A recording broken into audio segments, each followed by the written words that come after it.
Welcome, dear viewers, to a new episode of Dialogue Horizon. Actually, it's new, but it will be a continuation to what we started last week with our friend, our scholar, Professor Manzoor Abdullah Manzoor, on the issues about the ongoing crisis in the country, which is changing by the hour. Till now, many people are, almost all people are confused, and nobody can tell at this moment what will be the final result of this negotiations or settlement or whatever it is, or agreement. Anyhow, we are very happy to host again Professor Manzoor Abdullah Manzoor in this episode. Professor Manzoor Abdullah Manzoor, welcome to have you with us in this important moment or juncture. Thank you very much, Omar. Actually, Professor Manzoor, as you know, the chairman of the Supreme Council, or the head of the military component, actually, which is now the ruling body in the country, he reiterated and he confirmed in the second gathering, which was noticeably gathering, including or involving military and police. It was in West Omdurman, Markhiyat, last week. It followed his first meeting at Hattab, North Khartoum North, and he reiterated and he said again, warning those who are trying to dismantle the army or to touch the army or to do anything in the army, that the army will not allow this whatsoever. Secondly, he also said that the army will never, this repeated 3 times, army will never be a vehicle for any political entity or political party or political body, or a vehicle for carrying it to governance, to ruling the country. So, in your mind, from what kind of this time, and this time, by the way, he did not exempt the communists and the Ba'ath. Last time he said the Islamic movement and the National Congress Party. Congress Party, but now he added this. So, from what can you read from? Well, I think what General Burhan was trying to say was to emphasize 2 things. Yes. First, that the military cannot be a vehicle for political parties to get to power. And second, that there is a political process that's going on, that they are engaged with the Forces for Freedom and Change Central Council on this political process. What we noticed is that the military leader is becoming more and more explicit about these 2 key issues. Yeah. In Hattab, he criticized the Congress Party and the Islamic movement. He warned them, and he said that you cannot think of making the military as a vehicle to get to power again. That you have ruled this country for 30 years, and that should be enough. That should be enough. He also said, not very explicitly, that there is a political process that's going on, but he didn't go further. Now, what he said in Markhiyat is more explicit. And I think what he said in Markhiyat was more directly directed towards those who are against the ongoing political process.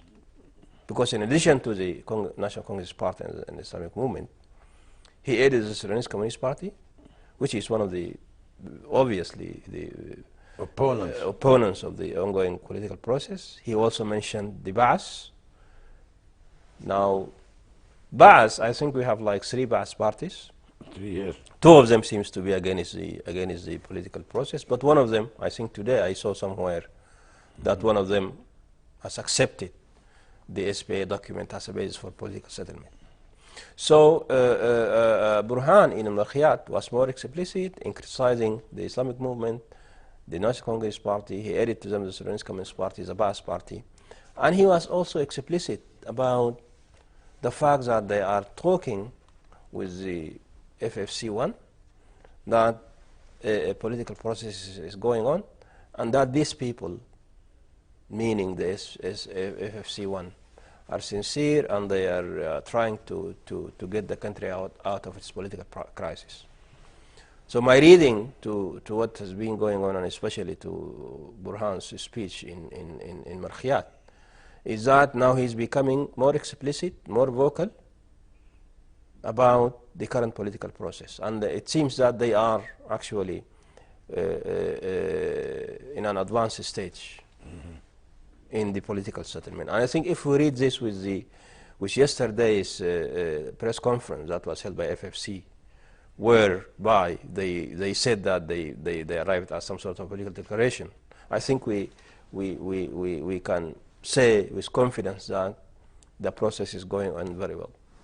So do you think that this, maybe they felt that there is some movement of some political party, especially the hostage regime, because this was preceded, all these rhetorics two speeches were preceded by the transfer of the hostage President Bashir and others of the leaders of the Salvation regime from the hospital back to the prison.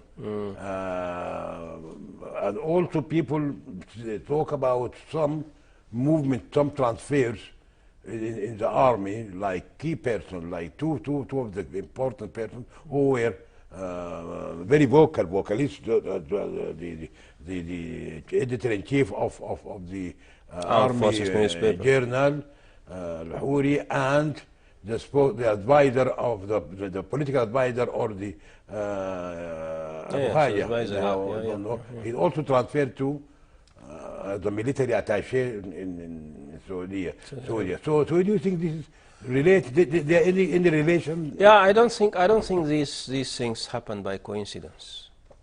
Definitely. So probably, and I think I read in some of the media analysis last week that the bringing back the ousted regime leaders to the prison was connected to some movements within the former regime loyalists, and probably also some others to plot something. And maybe that is the reason why they are taken back to prison. And also the removing the editor-in-chief of the Sudan Armed Forces newspaper is a very significant thing, because this general or this colonel, he was very vocal, he was very engaged in criticizing the political parties, so much so that the military was seen as a political party, given the statement Al-Huri has been saying in the newspaper. That was just too much for an officer who served in the National Army to explicitly express his political views on the current political situation in the country. And Abu Haya, who was Burhan's advisor, was also very vocal in criticizing the political actors in the country. And I think in both cases, that was unbecoming for an officer who serves in the National Army, which he should be above politics and above political parties. To take part, to take side in this explicit and very unprofessional manner. I think that their removal from these positions makes a lot of sense. But the fact that this removal coincided with the current political process indicates that the army, or the leader of the army, has made up his mind that they are going to go ahead with this political process, and that they will not allow anybody to obstruct this political process. I think this is very clear to me. It's very clear. Yeah. And also what makes it very clear or clearer is in the same statement, in his the same speech in the Markhiyat, he mentioned that the draft of the constitution prepared by the Sudanese Bar Association, SBA. It is good as a base, a good base for building on it a permanent constitution. Or so, do you think that this is this leading to a permanent constitution? Not necessarily, because we are talking about a transitional period, and nothing can be permanent during the transition. Transitional period. Not even and actually, this is more the case after the transition, because my understanding is that whatever people agree on at the moment is something that should put the transition in track, something that should address key problems like the economy and paving the way for elections and doing these arrangements. But the rest of the things cannot be actually accomplished during the transition. And for this very reason, I'm surprised that a lot of people are making fuss out of the situation of the SBS document, because this is something that is prepared primarily and purposely to govern the transition. Now, when we are through the transition, when we go to elections, whoever wins the elections has the mandate to introduce anything else, even a new constitution. Why not? If you have a popular vote, if you have the mandate from the people themselves, you can do whatever you want to do. And for this reason, I believe that anything that's seen as controversial should be deferred. Of course, somebody might say that we have been deferring things since independence. That is true.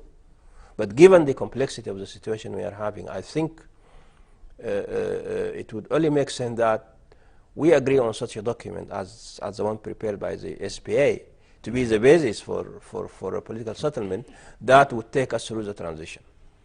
But maybe we're talking about one of the duties of the transitional governance or transitional government is to prepare a draft or to make a constitutional conference to prepare for the coming after the election, to prepare at least a draft of the constitution. No, that's fine. There's no problem. This can be done. Of course, it can be done, because in any constitution there are certain things that will be there anyway, whether by this government during the transition or after. There are certain things that will be there. They cannot be changed. So there are some things that are common sense in any constitution. So the basis could be there, and then the controversial matters should be left to an elected government. Because when you have a mandate from the people, then you are in a position to, But for now, I think. For now, what was the paper or the declaration prepared by the SBA should be is transitional. Absolutely. So people who are talking beyond this or giving more weight to this, because its validity will end by the end of the transition period. And that is why I don't understand all the fuss and the hype and hoo-ha that was exercised by those who are against the political settlement. They don't have any point, honestly. Well, they're against the political settlement. Of course, they are simply there to block the political settlement. Because, you see, just a couple of days back, one of the initiatives also prepared some sort of constitutional declaration. Yeah. The same people, when this SPA came out, they were saying that the SPA had no mandate to do this. And yet they have done the same. That's just a political bickering, Yeah. So you have this mentality of either my way or the highway. But I think for now effort should be concerted so that we rally more people, more political actors around this document, and that we go into a political settlement. That would take us through the transition. Yeah. And also in the speech, he did not mention, when we talk about the SBA, the statement of the declaration or the constitution draft of the Sudanese Bar Association, SBA, he did not touch the sensitive word of secular, because in that they are talking about a secular state. not a religious state actually. He did not criticize it, and he did not talk about it. No, that is precisely why I'm saying that this is a sensible document, because it didn't go into, controversial issues that would polarize the society and polarize people. What they say is acceptable, is commonsensical, and it provides a good basis for people to come together and get into some sort of political settlement. And then again and again, when an elected government takes place, then it has a mandate to introduce new things, new laws, even new political systems, whatever may be the case. We're not there yet, and we have very specific things to take care of during the transition. I think in the last episode we mentioned two: the economy and preparing the ground for elections. These are two key issues that should be the objective of any government during the transition. So as if you are saying that these people who are criticizing, they know that this declaration or this draft prepared is limited to the transitional period, only transitional period. That is true. And it will not affect any, it will not have any effect after election. It doesn't. That's my understanding. They know that, but they are adding insult to injury, actually. Absolutely. And that's why, much of what is being discussed and, is just political bickering like Hilal Marikh as we have in this country. Yes. If you are not in my side, then I'm against you. Yes. There's no objectivity whatsoever. But this will not solve the problem. No, it won't. It won't. Settlement can. I read in the yesterday one of the newspaper a statement from the Communist Party, Kamal Karrar, is saying that before we got any government, any settlement, or any government coming as a baby of the settlement, they will face it and they will do their best to host it or to do something. They will not accept it anyhow, and said the streets will not calm even after the settlement government is announced, even if it is of non-partisan personalities, but also they are against it before. Well, they don't have a point and they don't have an alternative. Ask this Kamal Karrar, what do you have? The situation cannot be allowed to linger like forever. It has to come to an end. It has to come to an end. There has to be some sort of political settlement. And they don't have the terms. Those who are saying no to everything, they don't have the terms to a settlement to their liking. Unless you have a formidable force to change the situation, you cannot say no all the time while you don't have the means to achieve your objectives. And again, this is a transitional period. And transitions are always about settlements, about compromises, about, reaching somewhere that would be good enough for us to move forward. Yes. The way the Sudanese Communist Party and those who call themselves radicals are dealing with the situation, this is not going to take us anywhere. We have to be very honest. But they are controlling the streets by the RCT, the revolution, the resistance committees. You are not. I accept. I agree with you. I'm trying to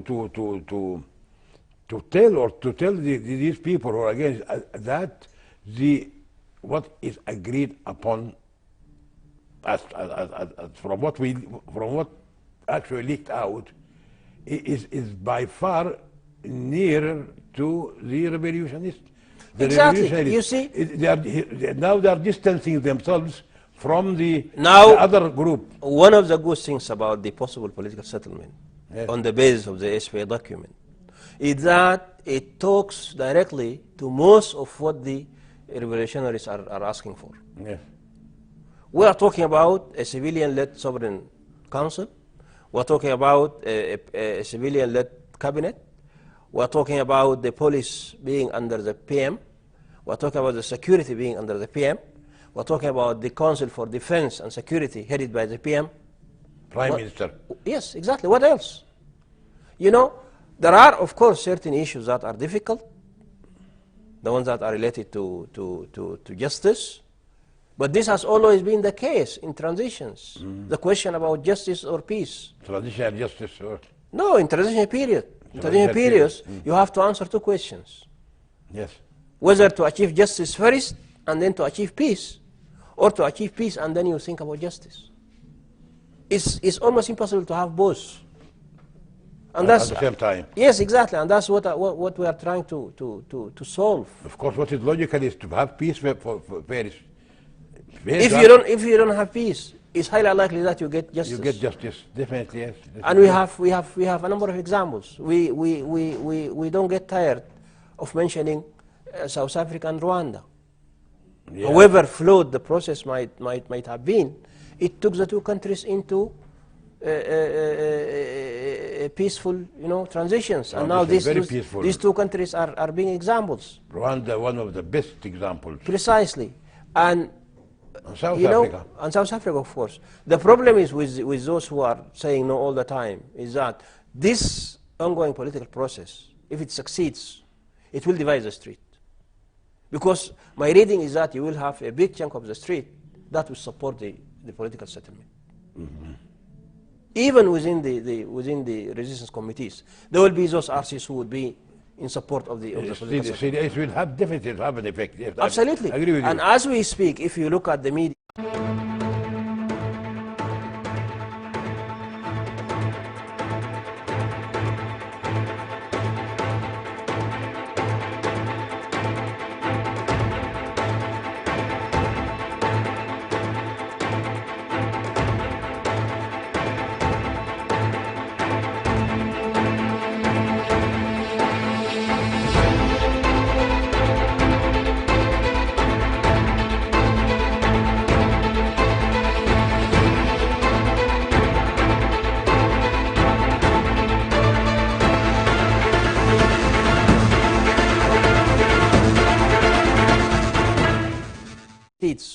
it will divide the street. Because my reading is that you will have a big chunk of the street that will support the political settlement. Even within the resistance committees, there will be those RCs who will be in support of the political settlement. It will definitely have an effect. Yes, Absolutely. I agree with you. And as we speak, if you look at the media analysis, you could easily see that people are now more receptive. People are now more accepting to go into a political settlement than like 4 or 5 months ago. And all this development have to be taken into consideration. You cannot always duck behind saying no all the time. It leads you to nowhere. Nowhere. Sure. Nowhere. And you will also gradually will lose sympathy. You cannot, bang on the streets all the time because the streets are changing. And this is what's going to happen. This should. But ironically enough, by this stance of, let's say, the Communist Party or some part of the battle, those who are against the settlement government or governance, the transition period, they will find themselves on the same corner of their traditional enemies. The hosted regime groups and the hardliner Islamic movements. They are saying the same thing. So at one point they will be in the streets. Actually, one of the Islamists was quoted. I think he wrote in his Facebook page that if the settlements go on and there is a government, we, the Islamists, the communists, and the resistance committees will be against it. so you already have this kind of already precisely. So this should be. And again, this is going to polarize the street. Because I don't think part of the precisely those in the streets precisely. If your opponent is against this, it wouldn't make sense to have this kind of a coalition. To me, it really doesn't make any sense. I don't think it's going to happen. Nothing, yes. Also, Professor Mandul, the spokesman of the FFC, the Force of Freedom and Change, the Central Council, the original, he said in the press conference that the DUP, the Democratic Unionist Party, the original, the one, it's siding with the SBA draft, and by this it's siding with the Freedom Forces. This is Mohammed Hassan Marghani. But we all know that also at the same time there is another faction led by Ja'far, his brother, taking the other side. He signed documents with the other side. So don't you think that this is something weird? Well, we can read this in two directions. The first one is that this is very sad. You have two siblings competing for political leadership in the party. And yesterday we saw the Maulana al-Marghani explicitly condoning the leadership of his son Ja'far. Ja'far, yes. So there seems to be some sort of a split in the political party, and this is quite sad. This is one way of looking at what's happening within the DUP. But there are skeptics who would say that the DUP has always been like this. You know, one step forward, another step backward. Backward. And this way, they can guarantee that whatever happens, they would be having a share. Now, if the political settlement goes and there is a cabinet, probably the one that sided with the settlement will get something, you know. So instead of having the party completely out, they have their presence. exactly. This That is also one of the ways some people would look at what's happening in the DUP. very sad. But to me personally, this is sad, and it's quite ugly actually to have two siblings, you know, of the same father and mother competing for leadership in the same political party. This is not good. Definitely, I agree with you. Yeah, yeah. Also, what we noticed that two of the important armed struggle movements, leaders, Jim, Justice and Equality, Dr. Jibril, and Minawi, Sudan Liberation Front, they did not talk or they did not sign or this SBA document. Do you think this is due maybe because in the document there's some leakage that they are calling for changing or nullifying or revoking the Juba agreement? No, I think nobody is talking about nullifying the agreement. What we hear is that the agreement definitely needs to be revisited. And to me, Jibril and Minawi actually, on the contrary, they should be the one who are calling for this.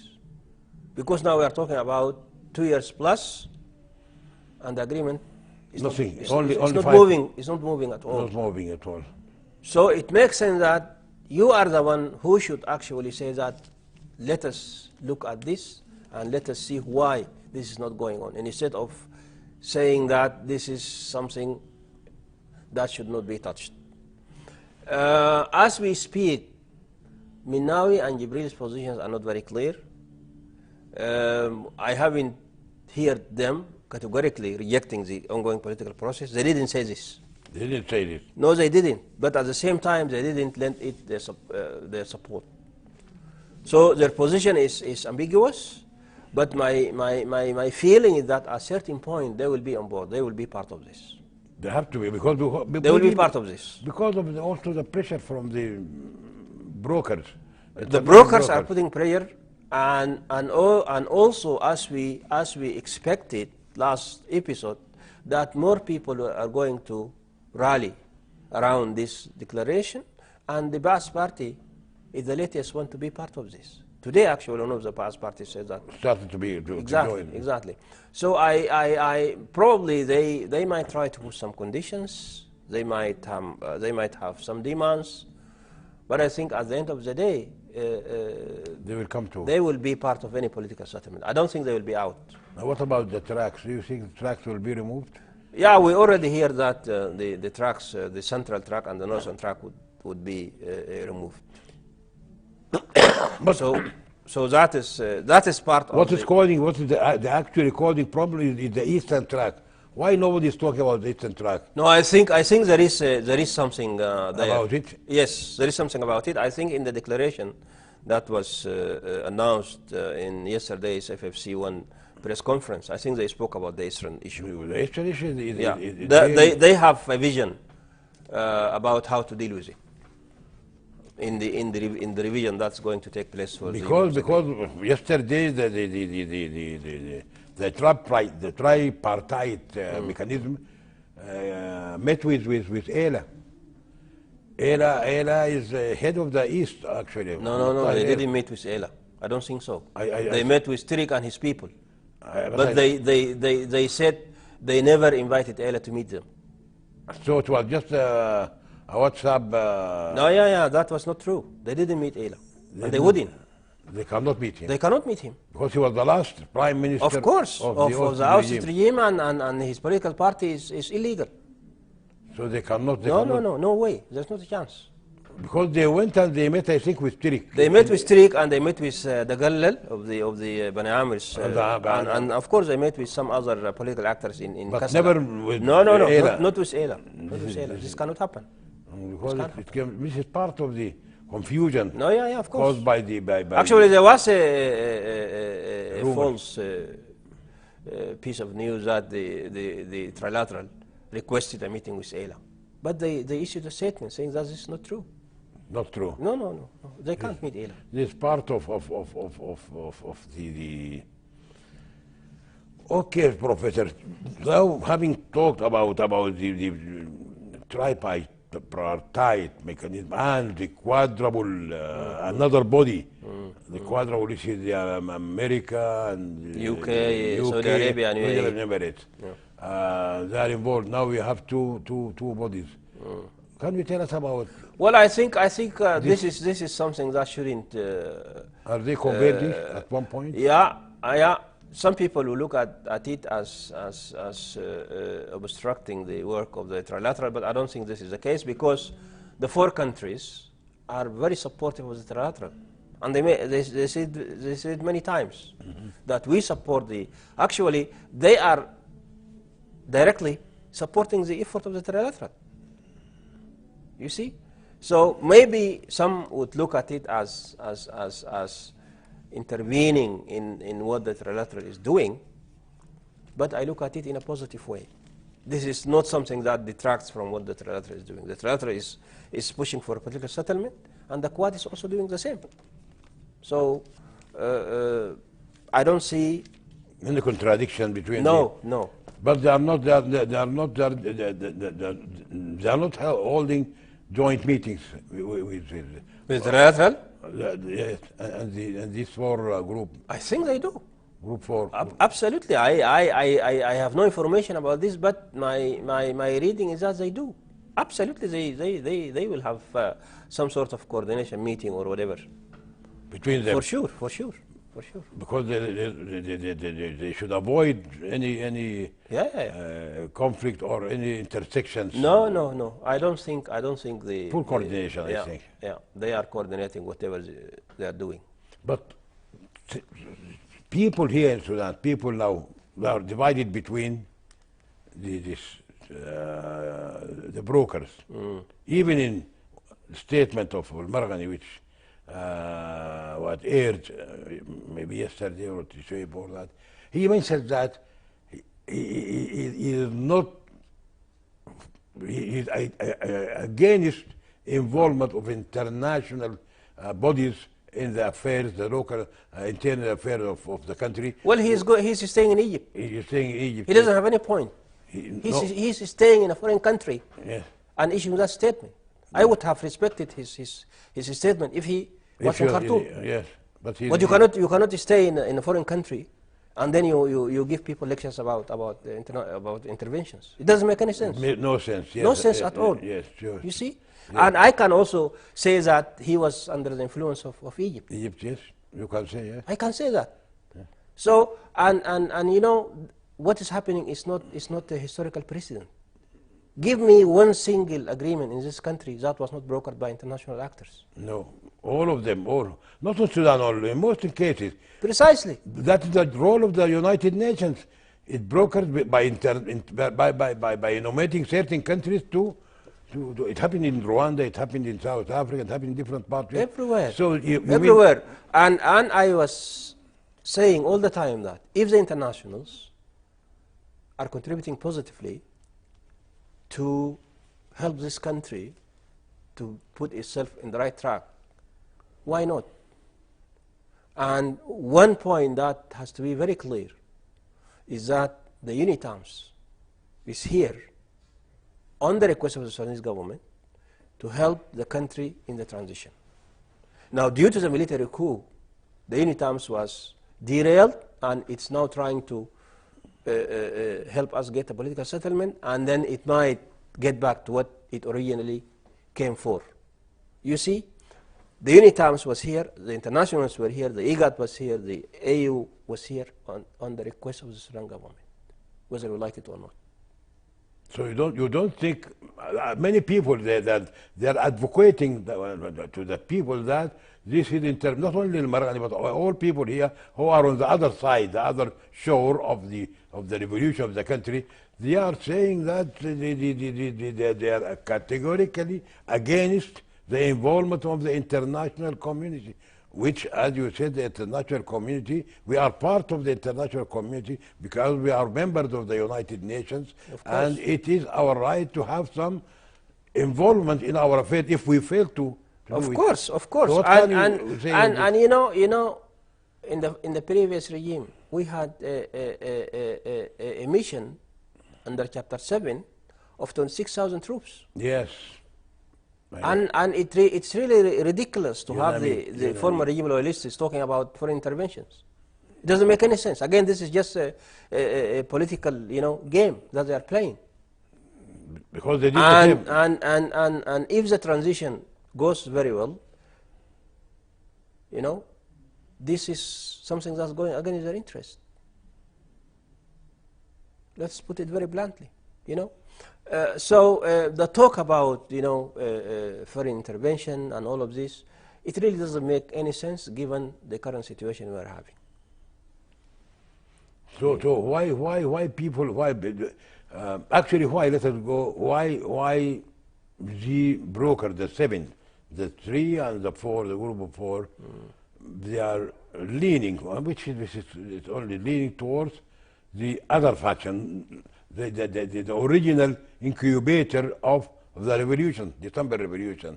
That's why the others, the Austin regime and the others, they are not happy. They are calling for the expulsion. Listen, we are coming out of 30 years of corruption, of dictatorship, of international isolation, of all the horrible things. We have a president who is indicted by the ICC for good or bad. It only makes sense that the international community would be supportive of a process of transition that would take us to democracy. Yes, it's only logical. It's really silly to think otherwise. That these internationals would be completely neutral. This cannot happen. They cannot be neutral. And the UNITAMS made it very clear that if you think by neutral that we are not going to support the transition, you are wrong. So this is a political process that started by ousting the former regime. We have a political change that happened, and we are transiting towards democracy.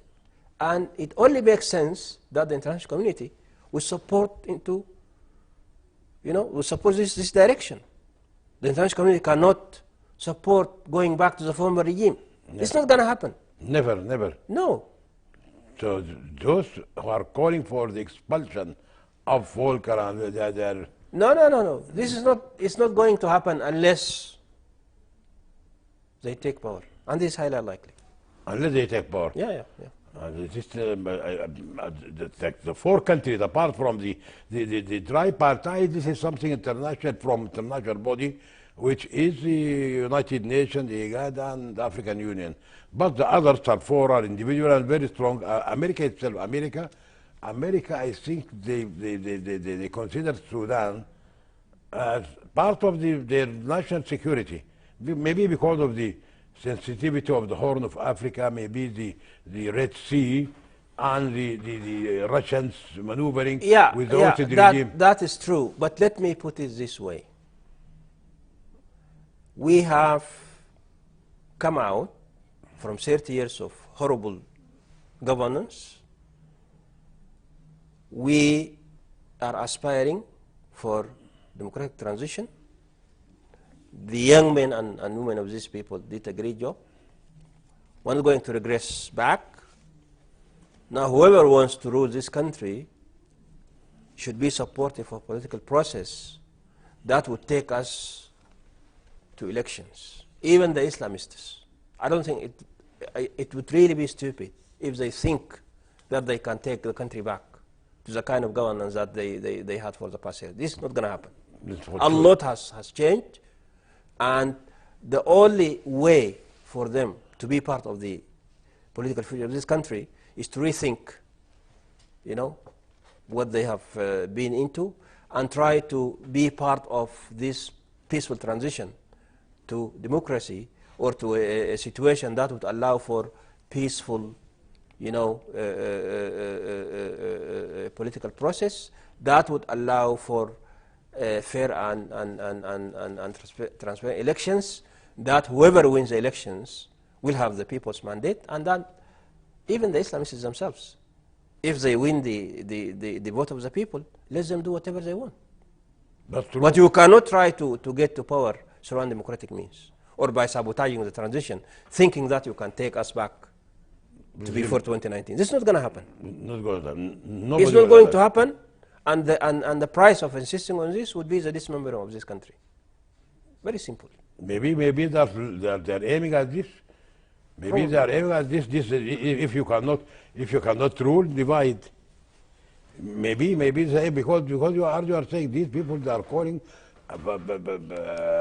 in slogans, not only the wind of the rallies. The target of the rally is the United Nations and the UNITAMs. They forgot that we are members of the United Nations.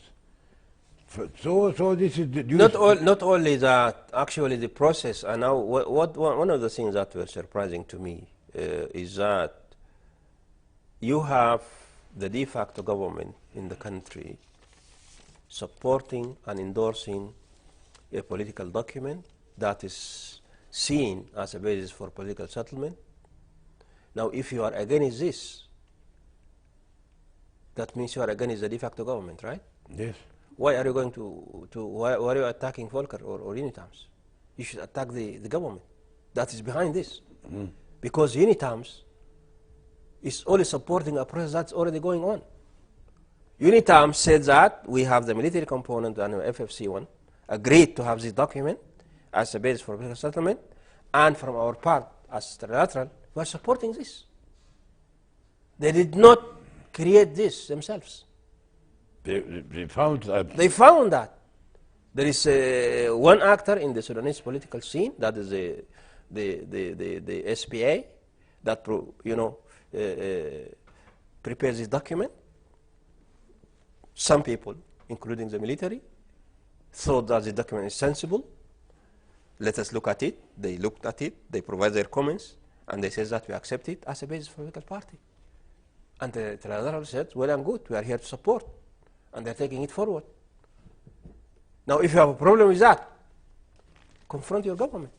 If you have a problem with that, yes, you have. You have a problem with Burhan. Yes. not problem with UNITAM or the trilateral. Precisely, but they're hitting around the bush. And that's one of the things that makes whatever things they do as incredible and not sincere. You see? That's how I look at it. Okay, now you made it very clear that the United Nations and the international community, the four countries, America, Saudi Arabia, United Kingdom, and UAE, Emirates, are calling for, or are involved actually in the process with the revolution, going on the track of the revolution, plus the tripartite mechanism. They will discover, and already also I think they already discovered that they cannot get to any compromise, or they cannot get to any integration of the whole process in an ideal solution. So they will resort to only one, the last option in resolving conflicts, is domination. You have to dominate side completely against the other. Do you think are they going to resort to this? They will just forget the other rallies or the other groups who are opposing the No, involvement. To what no, extent? no. This is not the approach of the trilateral, or the approach of the internationals generally.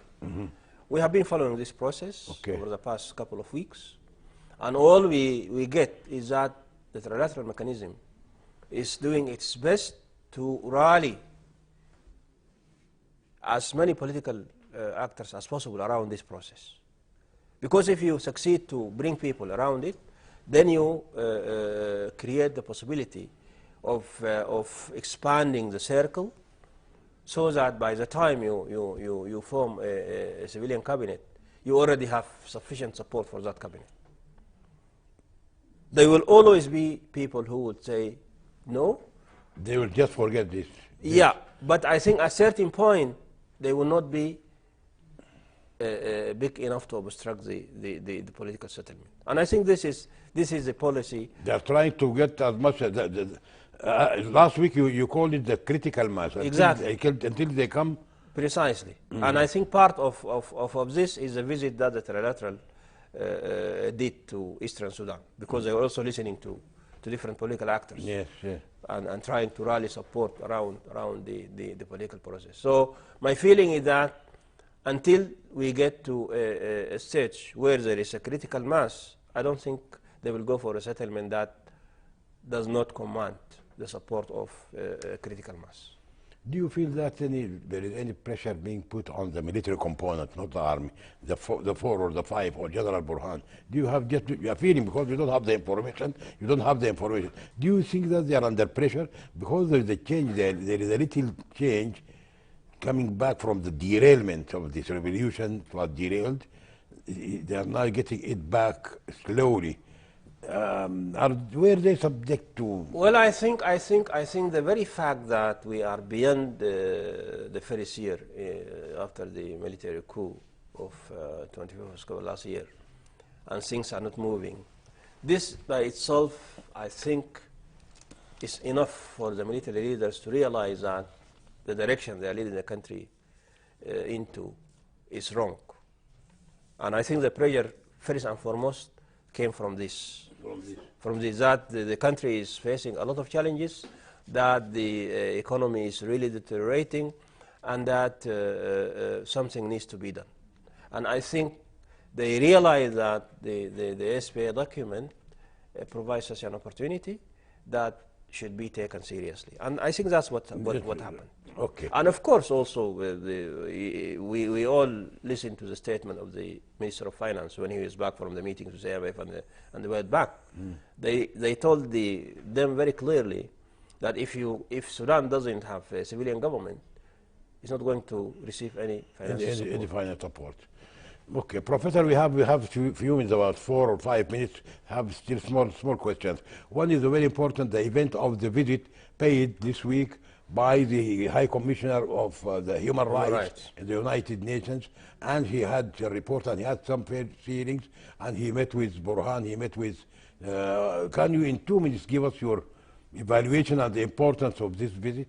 Well, I think this is quite important, and I hear some of the statements by the human rights person who surprisingly, his name is also Worker. He said that there were some violations, and that is true, because I don't think we need someone from the Human Rights Council to come here and tell us that violations were committed, because we lived this. For the past year, more than 100 people were killed. People were arrested, people were tortured, some lost their eyes, some were injured, some were missing. So gross violations are already there. But to give way to this, I think the visit of the Human Rights Chairman is quite important. It puts things in perspective, and it also probably tell people that we are watching, we're recording whatever happens. What happens. And that the international community is will be a good motive. Yeah. Okay, my last question is about the contradiction sometimes in the government statements. Now Statistic Bureau say that the inflation reduced. This is a little bit economy, but the general view. And last time the Minister of Mining and petrol, they increased the price of Of the oil. the oil. Yeah. At the same time, True. the Bureau of Statistics says there is a drop in the. In 2 minutes, what is the? I don't understand economics very Yes. well, but I don't believe that inflation is going down. I guess Maybe people's purchasing power dropped. People are not buying anyway, and that is the reason why the rate is said is going down. Yeah. And then the other thing that the government justification for increasing the fuel prices was that we are not doing anything. We are just matching the international prices of oil. Yeah. So they said that we increased the prices because the international prices of oil have gone up. That's the justification. That's the But with the inflation, I don't believe inflation is down. Not yes. No. Maybe somebody saying that because the purchasing power is low, some of the traders they reduce their prices so that they reduce their profit. Probably. But They lowered you cannot call it. No. This is not normal. Not normal, yes. People can feel. Okay. Yeah. Thank you, dear Professor, for being with us in the last hour. Thank you, dear viewers, for being with us in the last hour about very important issues in this arena. We hope to next week to talk about in the same process, maybe with Professor Mandur also, hoping that things will change during the coming 7 days. Thank you and bye.